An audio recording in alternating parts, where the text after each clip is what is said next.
Hey shy people, what is your worst experience? I was in elementary and took a bus home each day.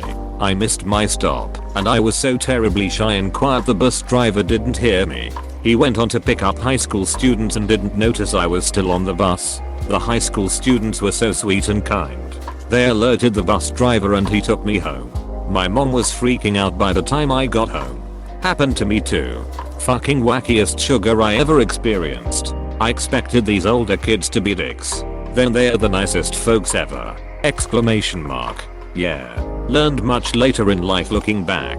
Kids in middle school are pretty much the worst group of beings alive. They don't exactly mean to be, and not all of them are. But it's so common for these 12 to 13-year-olds to be right in that spot where they don't quite fucking understand how horrible they actually are being. And people just brush it off as them being kids. In elementary school, everyone's loud and screaming and running around, just doing their best to not cigar themselves. Middle school is that I'm a fucking sociopath for a few years while I learn what the hell empathy is. And then you hit high school, where you get the typical teen rebellious phase, learning how lot they want to OB, which I'm sure is a nightmare for parents. Ents, but when I was in high school, cool, some kids were just assholes how lot like to put down off. But I have also seen those same kids get one step away from a full out ass beating. Because some actually nice high school you'd realize the sugar wasn't okay. I had a less than happy middle school life, so I'm a bit jaded here. But the amount of abuse and bullying and pure sociopathic behavior is nuts. Nuts. I was at a friend's house. His parents used to scare me. The dad had a thick Asian accent and due to my nerves, I guess I wasn't paying attention. Didn't realize the dad was full on asking how I was. And I just stood there awkwardly. I thought he was speaking to his son in Cantonese. I still think about this. I never corrected my boss when she mixed up my name on the first day. I had already introduced myself to some people by my real name. The other half of people my boss introduced me to called me another. I felt too shy to correct her in front of the group. It just led to more awkward conversations, as the two names were completely different. I have a bar that I used to go to in the before times where I would play darts with some friends. It's a small bar, so the one bartender learned most people's names. It was after a few weeks that I realized that he was calling me the wrong name. I thought the previous times he had been talking to someone else. It's been too long now, so I won't correct him. Went to a party. Guy I've never met walks up to me, shakes my hand, and says hello. What's your name?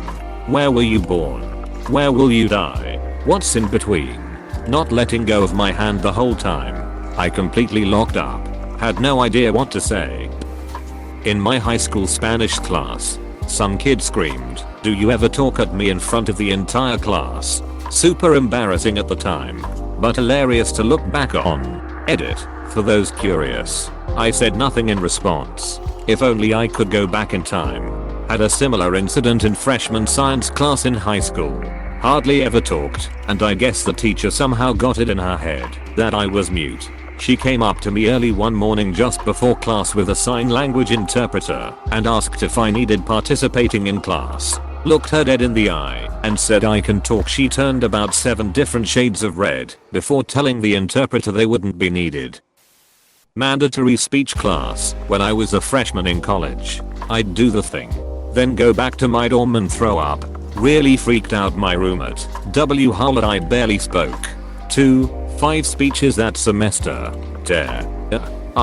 It was a nightmare. While going to college I interned for the state's largest business development corporation. In a meeting with C-suite executives, the top dog was just making friendly conversation before we got started and asked me what classes I was taking.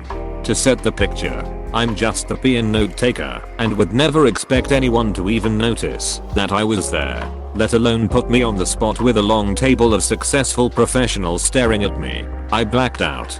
Zero brain function. I mumbled a few inaudible grunts and ums before having no choice but to admit that I couldn't remember. Oh my dog. I wanted to die. The looks of confusion and the awkward century that it took to switch topics amongst themselves still haunts me before bed. As a kid my shyness was crippling. I got locked in the toilet in school, started yelling/crying, and the teacher had to remove the lock to get me out. The whole class was standing behind him, looking at me. Putting a year's worth of confidence into a job interview, just to be the quiet one after you get the job. The anxiety, dude. It's always frustrating as hell. Your first few weeks, while getting comfortable with everyone, you just keep asking yourself, if I could interview so well, why the hell is it taking so long to be able to talk with my coworkers? Apostrophe. Going to a crowded party with one friend her lot really wanted to drag you along but then disap. Ars. Where my damn panic button. Frantic button mashing.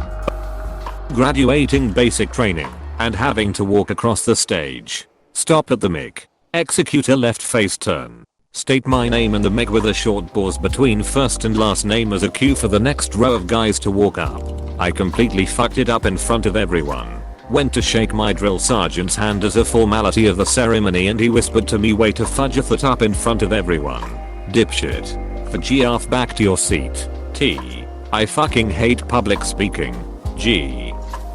I was in a group therapy session as a kid, like maybe 14. I really had to go to the bathroom, but we weren't allowed to during the session. I was sorta pulled up in the center of the room. Not like emotional or anything, just sitting comfortably hugging my knees cause all the spots on the couch were taken. Some girl had just finished telling a story of her abuse. She was crying, and there was no other sound.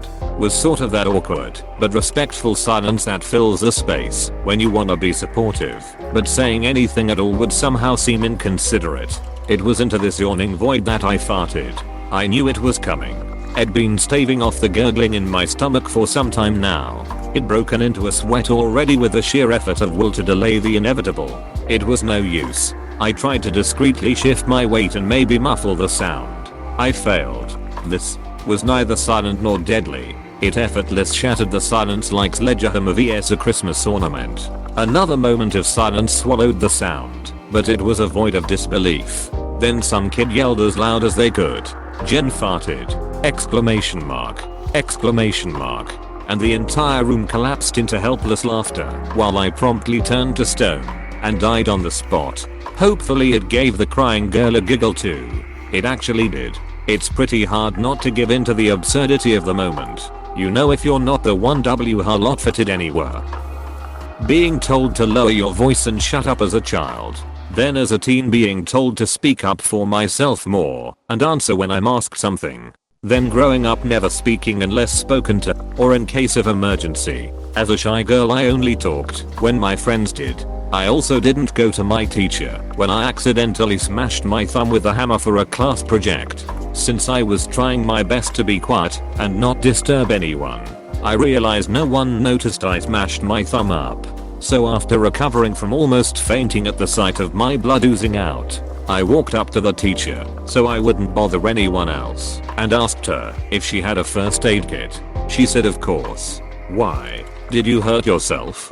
And I just showed her my thumb, dripping with broken skin, and said, kinda. Apostrophe. She was shocked I hadn't screamed or said anything for a good 10 minutes and immediately set off to get the first aid and help dress my injury. She knew I was quiet and shy, though I think it surprised her to realize to what extent. I figured I needed some help, and I absolutely had to ask.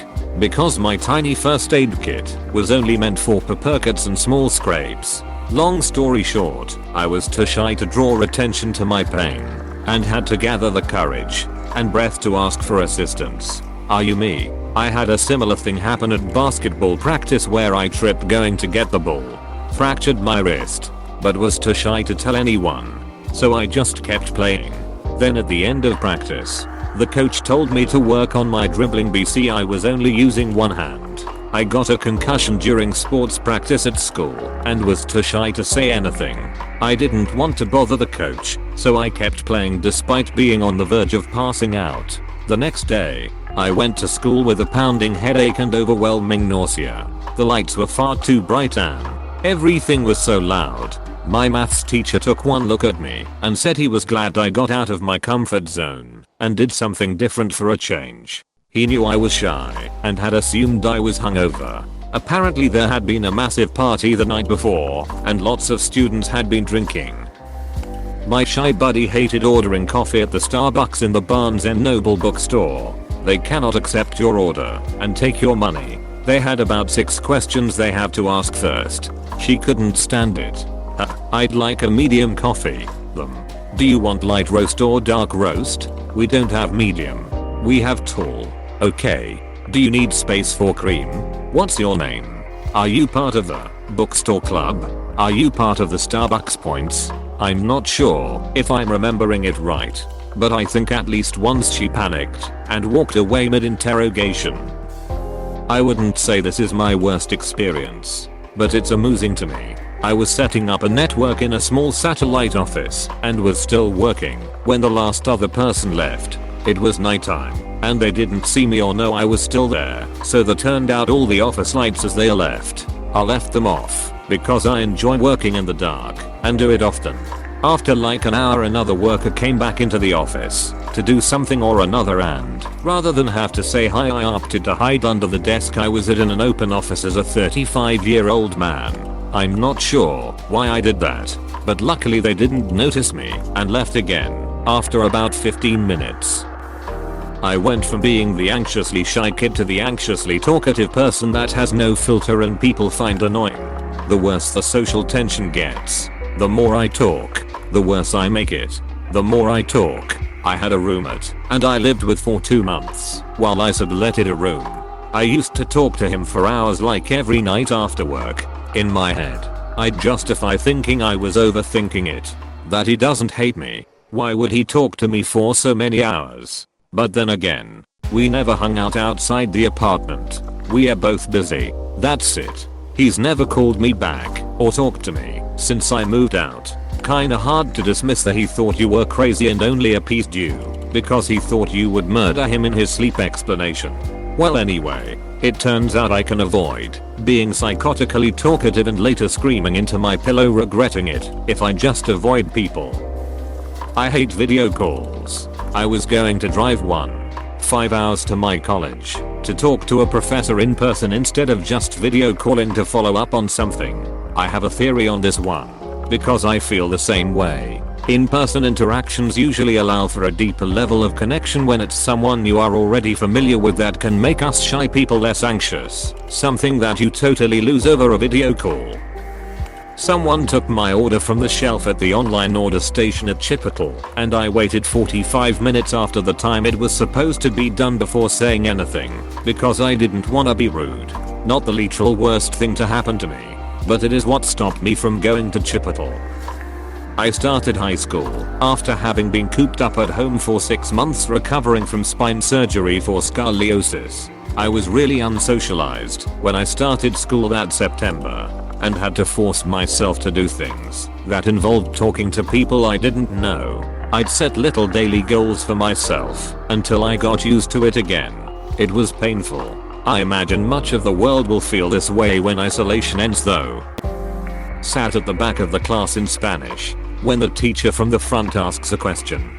Being the little nerd I was in school, my hand shot up. The teacher then looked over, pointed directly at me and said señorita. I was a very feminine, underdeveloped and late through puberty 15-year-old boy with longer than usual hair. I stopped answering any teacher's questions willingly from that point. Please click subscribe if you enjoyed this video.